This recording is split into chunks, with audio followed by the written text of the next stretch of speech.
তামিলনাড়ু বিধানসভা নির্বাচনকে ঘিরে চেন্নাইয়ে নতুন বিতর্কে জড়ালেন অভিনেতা থেকে রাজনৈতিক হওয়া থালাপাতি বিজয়। এবার তার বিরুদ্ধে মামলা করেছে পুলিশ। তামিল সিনেমার জনপ্রিয় অভিনেতা ও রাজনৈতিক দল টিভিকে এর প্রধান থালাপাতি বিজয় নির্বাচনের আগে আইনি জটিলতায় জড়িয়েছেন। তার বিরুদ্ধে পুলিশের অভিযোগ, নির্ধারিত নিয়ম ভেঙে চেন্নাইয়ের ব্যস্ত এলাকায় রোড শো করেছেন তিনি। চেন্নাই পুলিশের দাবি, বিজয়কে নির্দিষ্ট একটি স্থানে কর্মসূচি করার অনুমতি দেয়া হলে এ অভিনেতা টি-নগর, থাউজেন্ড লাইটস এবং এগমোর এলাকা জুড়ে বিশাল শোভাযাত্রা বের করেন।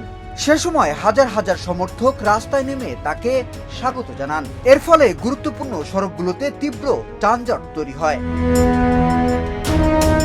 নির্বাচন কমিশনের একটি ফ্লাইং স্কোয়াডের অভিযোগের ভিত্তিতে পুলিশ বাদী হয়ে মামলাটি দায়ের করেন। ভারতীয় ন্যায় সহিংসতায় 223 ধারায় এ মামলা হয়েছে, যেখানে সরকারি নির্দেশ অমান্য করার অভিযোগ আনা হয়েছে।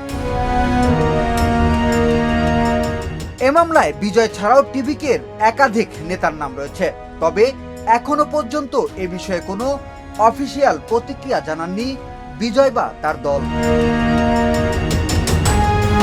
এদিকে নির্বাচনের ঠিক আগে এই ঘটনায় রাজনৈতিক মহলে শুরু হয়েছে নতুন আলোচনা। আগামী 23 এপ্রিল অনুষ্ঠিত হওয়া তামিলনাড়ুর বিধানসভা নির্বাচনে এ বিতর্ক ভোটের রাজনীতিতে কতটা প্রভাব ফেলবে তাই এখন দেখার অপেক্ষায় ভক্তরা।